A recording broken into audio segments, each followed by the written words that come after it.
Il y a Dieu dedans, tout ce que vous toucherez aujourd'hui sera de l'or. Sultan nous chante à l'instant. C'est pas le sultan Brice Bilaïtcheji, c'est un autre sultan, Ginette Fleur.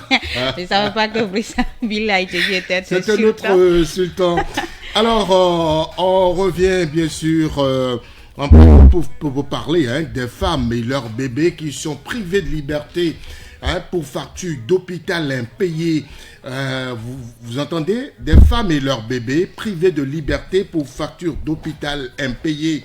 On va s'intéresser au cas de l'hôpital de zone d'Abomey-Calavi, Ginette Fleur à Dandé. Oui, ce cas-là m'a particulièrement intéressée parce qu'il y a une dame, je crois que son nom c'est Bénédicta Danvoy. Ici, elle est comptable de carrière et de formation et elle raconte sur Facebook, je suis tombée sur son message par hasard, elle l'a mis. Après le boulot ce soir, je me suis rendue à l'hôpital de zone de Calavi. J'ai demandé à voir la liste des nouvelles mamans bloquées pour frais non payés. 20 minutes après, on m'apporte la liste, mais en venant, le monsieur arrive avec une jeune maman. Elle doit 15 700. Je rappelle bien, est totalement en désaccord avec tout ce qu'il y a comme norme légale au Bénin. Le législateur béninois a pris des dispositions pour que de quel cas n'arrive jamais. La Cour constitutionnelle depuis 2021 a statué que le non-paiement des prestations d'accouchement ne peuvent pas être source de privation de liberté. Et je ne peux pas comprendre que dans un hôpital public, si c'était en privé, on comprendrait mieux. Dans un hôpital public, l'on justifie le non-paiement par la privation de ces mères-là et que malheureusement, on sait ce qu'est nos hôpitaux publics. Il n'y a pas les conditions de séjour à long terme, mais on met les enfants là dans ces conditions. Si quelque chose arrive à la mère ou à l'enfant, on justifierait donc la mésaventure par le non-paiement des factures. De ces frais dérisoires. 4 000 francs, 15 700.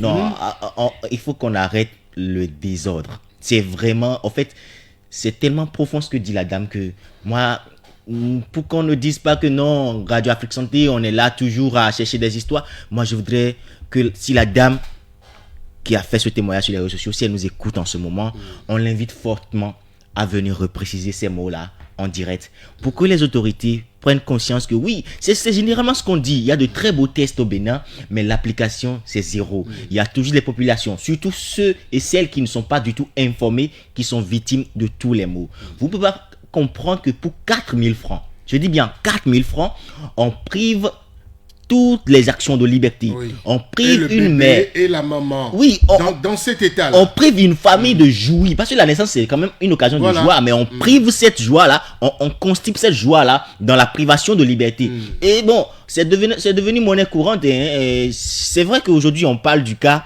de l'hôpital de zone de Calavi, mais je suis sûr que dans presque tous les hôpitaux, c'est le même phénomène qui c'est sûr que quelque part, à Zinvier, à Tokotuna, actuellement où on parle, une femme serait retenue avec son bébé pour 1000 francs ou 1200 francs. 1200, j'ai très envie de dire, Ginette Fleur à Dandé, que nos hôpitaux ont besoin bien plus que de médecins, bien plus que de praticiens hospitaliers.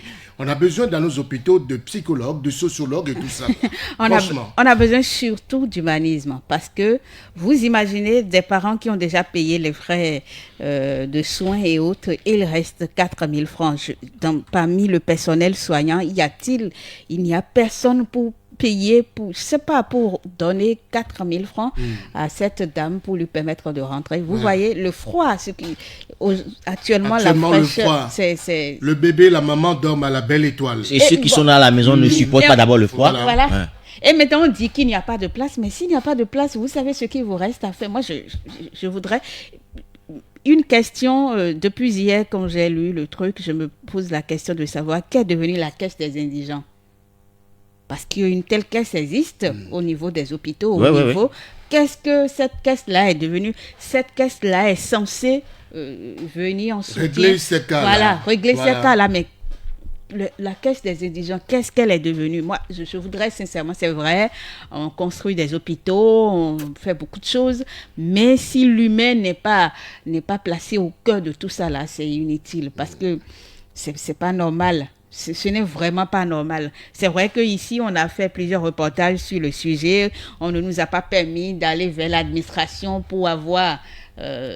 le son de cloche, en fait. Le son de cloche et tout. Et il faut dire... Mais ce n'est pas le premier témoignage sur Non. Abomey Calavi, le Non. CHD. Les témoignages sont légion. Les témoignages sont légion. Oui. Et on a dit... qui nous parviennent. Oui, on en a parlé ici. Des auditeurs nous ont écrit via TikTok pour dire non, ce n'est pas essentiellement ça. Mais on a des cas très proches de Bien sûr. Des on a personnes. même envoyé un reporter sur le terrain.